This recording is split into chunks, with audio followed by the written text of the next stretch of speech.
3 नए कानूनों को मान्यता दी गई। आज देश भर में रात 12 बजे से नए आपराधिक कानून जो है लागू हो गए हैं। 51 साल पुराने सीआरपीसी की जगह भारतीय नागरिक सुरक्षा संहिता बीएनएसएस लेगी। दंड संहिता की जगह भारतीय न्याय अधिनियम बीएनएस लेगा और इंडियन एविडेंस एक्ट की जगह भारतीय साक्ष्य अधिनियम बीएसए के प्रावधान लागू हो जाएंगे। महिलाओं से जुड़े ज़्यादातर अपराधों में पहले से ज़्यादा सज़ा मिलेगी। इलेक्ट्रॉनिक सूचना से भी एफआईआर दर्ज हो सकेगी। कम्युनिटी सेवा जैसे प्रावधान भी लागू होंगे। मैं आपको ऐसे 20 पॉइंट्स बताता हूं जो कि इस नियम को कानून को क्या बनाने में, जैसे पॉइंट 1 में है 1 जुलाई से पहले दर्ज हुए मामलों में नए कानून का असर नहीं होगा। मतलब कि 1 जुलाई से पहले जो मामले दर्ज हुए हैं उसमें लागू नहीं होगा। यानी जो केस 1 जुलाई 2024 से पहले दर्ज हुए हैं उनकी जांच से पहले लेकर ट्रायल तक पुराने कानूनों का हिस्सा होगी। 1 जुलाई से नए कानून के तहत एफआईआर दर्ज हो रही है और इसी के अनुसार जांच से लेकर ट्रायल पूरा होगा। बीएनएसएस में कुल 531 धाराएं हैं। इसके 177 प्रावधानों में संशोधन किया गया है, जबकि 14 धाराओं को हटा दिया गया है। 9 नई धाराएं 39 उप धाराएं जोड़ी गई हैं।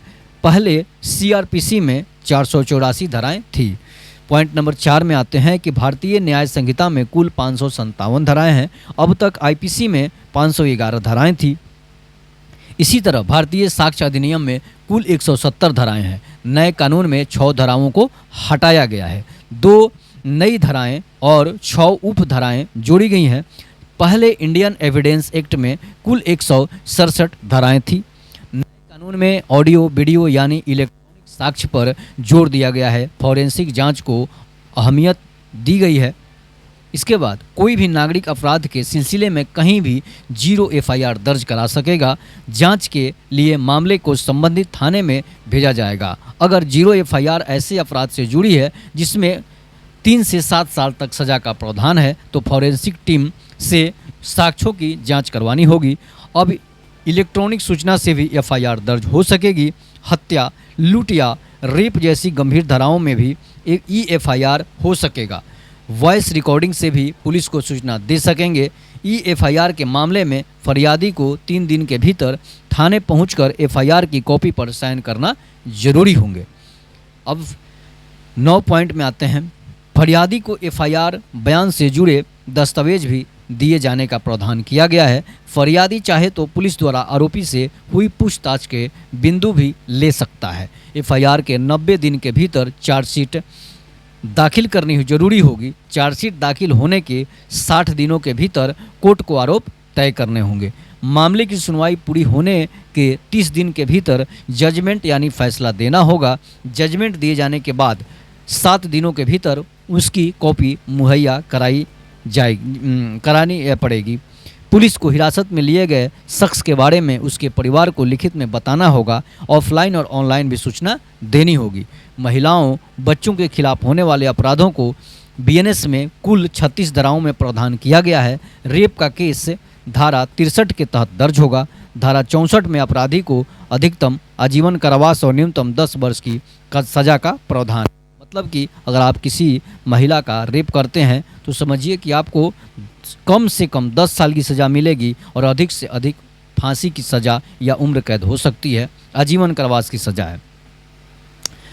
अब धारा 65 के तहत 16 साल से कम आयु की पीड़ित से दुष्कर्म किए जाने पर 20 साल का कठोरतम कारावास, उम्र कैद और जुर्माने का भी प्रावधान है। गैंग रेप में पीड़िता यदि वयस्क है तो अपराधी को आजीवन कारावास का प्रावधान है। 12 साल से कम उम्र की पीड़िता के साथ रेप कर अपराधी को न्यूनतम 20 साल की सजा, आजीवन कारावास या मृत्यु दंड का प्रावधान है। अगर 12 साल से कम उम्र की लड़की को आप रेप करते हैं या गैंग रेप करते हैं तो आपको कम से कम 20 साल की सज़ा मिलेगी और अधिक से अधिक आपको फांसी पर लटकना तय है। शादी का झांसा देकर संबंध बनाने वाले अपराध को रेप से अलग अपराध माना गया है, यानी उसे रेप की परिभाषा में नहीं रखा गया है। शादी का झांसा देकर अगर संबंध बनाते हैं तो आप हो सकता है कि आपको कम सज़ा मिले, लेकिन सज़ा मिलेगी। पीड़िता को उसके केस से जुड़े हर अपडेट की जानकारी हर स्तर पर उसके मोबाइल पर एसएमएस के जरिए भेज दी जाएगी। अपडेट देने की समय सीमा 90 दिन निर्धारित की गई है। राज्य सरकारें अब राजनीतिक केस, पार्टी वर्कर्स के धरना प्रदर्शन और आंदोलन से जुड़े केस एक तरफा बंद नहीं कर सकेगी। धरना, उपद्रव, प्रदर्शन में यदि फरियादी आम नागरिक है तो उसकी मंजूरी लेनी होगी। गवाहों की सुरक्षा के लिए भी प्रावधान है। तमाम इलेक्ट्रॉनिक सबूत भी कागजी रिकॉर्ड की तरह कोर्ट में मान्य होंगे। मॉब लिंचिंग भी अपराध के दायरे में आ गया है। अब शरीर पर चोट पहुंचाने वाले अपराधों को धारा 100, 146 तक बताया गया है। हत्या के मामले में धारा 103 के तहत केस दर्ज होगा। धारा 111 में संगठित अपराध के लिए सजा का प्रावधान है। धारा 113 में टेरर एक्ट बताया गया है। मॉब लिंचिंग के मामले में 7 साल की कैद या उम्र कैद या फांसी की सजा का प्रावधान है। अगर आप किसी को हजारों की भीड़ करके घेर कर मारते हैं, 100 से ज़्यादा लोग मिलकर मारेंगे, तो उसे या तो 7 साल की सज़ा होगी। अगर मारते हैं तो हाथ पैर टूटता है, अगर वो केस करता है तो मर जाता है तो फिर आपको फांसी की सज़ा हो सकती है। अगर नहीं मरता है, हाथ पैर तोड़ते हैं, तो सिर्फ आपको 7 साल की सज़ा होगी।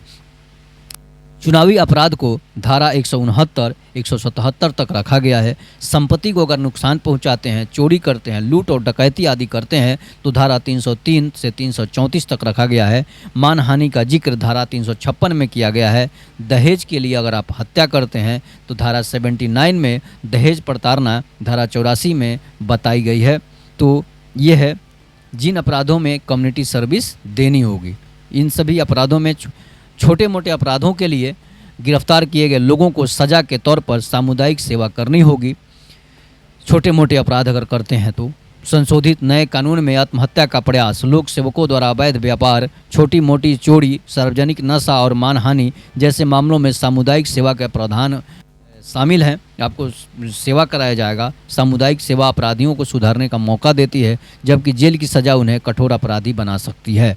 अब तक निचली अदालतें पहली बार अपराध करने वाले या छोटे अपराध करने वालों को सामुदायिक सेवा की सज़ा दी जाती है। किसी के घर चूल्हा बर्तन करेंगे, किसी के घर आप खाना बनाएंगे, या फिर किसी कोई हो, आपके गांव का हो या कोई बड़ा हो या छोटा हो, उसका आप पैर भी दबा सकते हैं। मतलब सामाजिक सेवा का आपको मौका दिया जाएगा। आपसे लैट्रिन भी साफ करवाया जा सकता है, आपसे बड़े बड़े काम भी करवाए जा सकते हैं। तो ये सब सज़ा आपको मिलेगी छोटे मोटे अपराध पर, चोरी उड़ी पर।